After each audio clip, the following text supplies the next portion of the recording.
So I got a tattoo on Friday. Really good tattoo. Really enjoyed it. And it was just longer than I thought it was going to be, but it was such a good experience. My tattoo artist was lovely, but I then got hit by tattoo flu and other things that I don't really want to talk about, but I just was knocked out so much. And I feel like you can still tell that I'm not doing great. And also the tattoo, I won it. So I did not have to pay very much for it, and I'm very excited for it because it was good. It did take 7 hours though, and if you are someone with a little bit or a lot of or any degree of a chronic illness, you know what it's like to stay in one position for like half an hour, let alone 7 hours. So I was in a lot of pain just by lying there. I swear the tattoo was not as painful as it was to lie down. Tattoo flu is where like your body reacts super hard to getting like this wound, because essentially that's what a tattoo is. You know, like it's a wound on your body, and it's like, my body hates it when I get tattoos. Sometimes it's okay, it depends on the size of the tattoo, but this one ended up being quite big. Like, it's not huge. It's not huge by any degree, means, or whatever, but it's a slightly bigger tattoo. Sometimes I avoid it and it's fine, but usually it does knock me out, and I haven't had a tattoo. It's in London, okay, and we decided to drive. First mistake of the day. Alfie drove. He has his new company car, which we've spoken about a little bit, and it's wonderful, it's great, it's a hybrid, it's fab. So we were like, do you know what we're gonna do? We're gonna get in this car, we're gonna go to London. The drive into London was so small, it was longer to go through London to get to the appointment. And I went to a tattoo studio called Reverse Cowgirl in Bethnal Green, and I got a tattoo from Juno, whose username is Tats by Junebug, I think, on Instagram. My appointment was at 11:30, so we went. I got some food, because you're supposed to eat before you have a tattoo, because it's like, well, essentially you are being assaulted for so many hours. There was a person interviewing for a job as a tattoo artist, and I wish I had said something to the interviewer, but I went in, I was so nervous. I am always so anxious before a tattoo, regardless if I'm going to the same place I've always been to. I just don't want to sit there for however many hours and get stabbed. And whoever it was, I think their name was Ben, but that wasn't actually their name. That was like a nickname that their friends had given to them, because everyone who spoke to Ben, it was like everyone was questioning it and being like, what? Wait, your name is Ben? Your name is Ben? But they were so amazing and immediately put me at rest and was like, what tattoos are you getting today? What kind of tattoos have you got? Like, is this your first tattoo? And I was very covered up, so obviously, like, this is like, I think the only tattoo that is semi-visible most of the time, because it sticks out of my sleeve. That we had a conversation. Ben put me at ease immediately. Fantastic person. Anyway, went into the tattoo. Juno was lovely. We put on some music, and because it's a Baldur's Gate 3 tattoo, Juno was talking about their favorite Baldur's Gate 3 stuff and what he liked to enjoy about Baldur's Gate 3, and like, this song reminds me of Astarion, and this song reminds me, like, this is so Gale coded, and it was just such a great experience, and they were really, really lovely.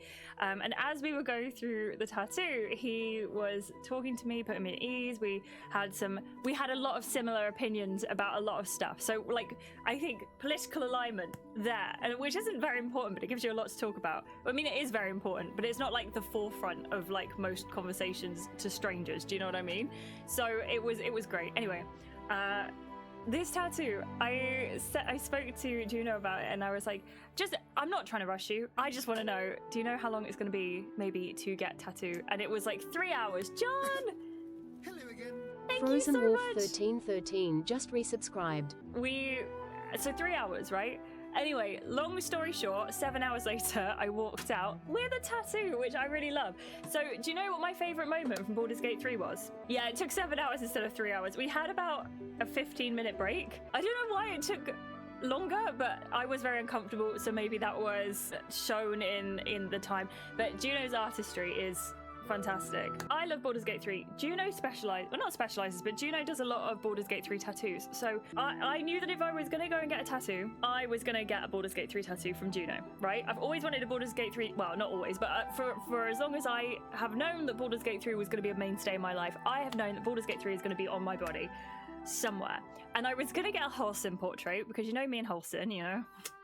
But then I decided to avoid that because I as much as I really liked Juno's artwork, there was a moment that I prefer to every other moment in Baldur's Gate 3, and I must have it on my body. I didn't actually get out. I think we left London at like 6:30 in the end, and that was like the second we finished the tattoo. Yeah, it must have been because 7 hours. So we left at about 7:30.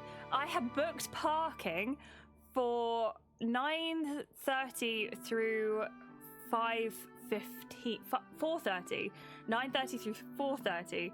Had to extend the parking till 5. Alfie managed to find parking and just drove around London a little bit and then came and got us. But I ended up with a Gale tattoo because my favourite moment in the whole of Baldur's Gate 3 is what Sunny's just popped in chat, this very moment here. A hand? Anyone? Do you want to see it? Do you want to see it? I love this tattoo. If you don't like it, I don't want to hear it. I'm being serious. This is bannable territory. Don't tell people things about them that you don't like that they can't change in 5 seconds, okay? That is a fact for life. Use that in every one of your communications. Thank you very much. Right, here we go. Karlak is going to be heartbroken. I'm going to stand up so you can see a little bit better. Ready? This is my tattoo. It's really hard because it's a bit rappy. But a hand? Anyone? I can't, like, tell you enough. Hold on, let me get the autofocus off. You can kind of see it a little bit better. Focus. But look at this artistry. But I found this experience. It was so nice to go and get a tattoo again. It was so nice to see Juno. They did such a good work. He was 10 out of 10. A hand? Anyone? But thank you for all the compliments. Oh my gosh, I appreciate you. Thank you, thank you, thank you. But yeah, I love it. And now my arm is almost completely full. Like on this like top bit, I've got some gaps to fill, namely here. I need to go onto this bit of my arm here, but I've got some gaps to fill basically. So if anyone's got any suggestions, please let me know. And if anyone wants to give me a free tattoo, I would not necessarily take it. I need to see what you're like. But I'm also not fussy. New donation from Gail of Waterdeep of 10. They've said, a hand. Anyone? Thank you so much for the donation. I appreciate you. But yeah, that's what happened with my tattoo adventure the other day. Then I got a tattoo flu and I still have it. I don't know if you can hear it like in my throat, but it's painful, and I am glad that hopefully, fingers crossed, it will be gone soon.